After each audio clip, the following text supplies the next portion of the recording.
Ladies and gentlemen, may I present to you the countries of Asia with their respective flags in alphabetical order. Afghanistan, Armenia, Azerbaijan, Bahrain, Bangladesh, Bhutan, Brunei, Cambodia, China,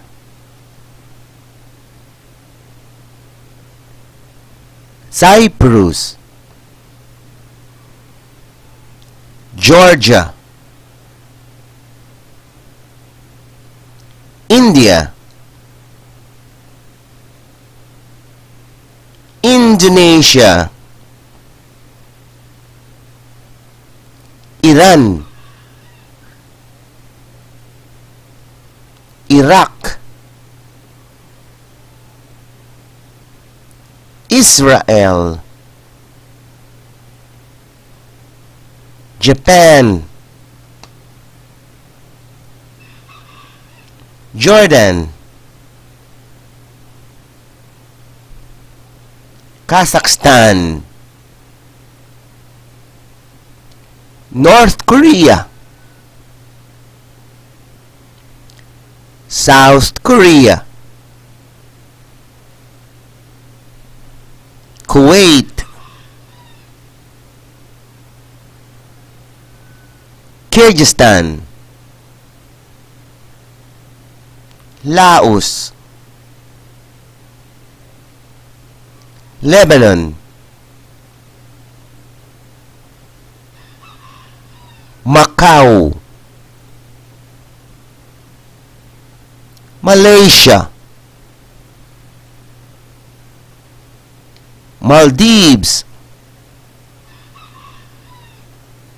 Mongolia, Myanmar, Oman, Pakistan, Palestine, Philippines, Qatar, Russia, Saudi Arabia, Singapore, Sri Lanka, Syria, Taiwan, Tajikistan, Thailand, Tibet, Timor, Turkey, Turkmenistan, United Arab Emirates, Uzbekistan, Vietnam, Yemen,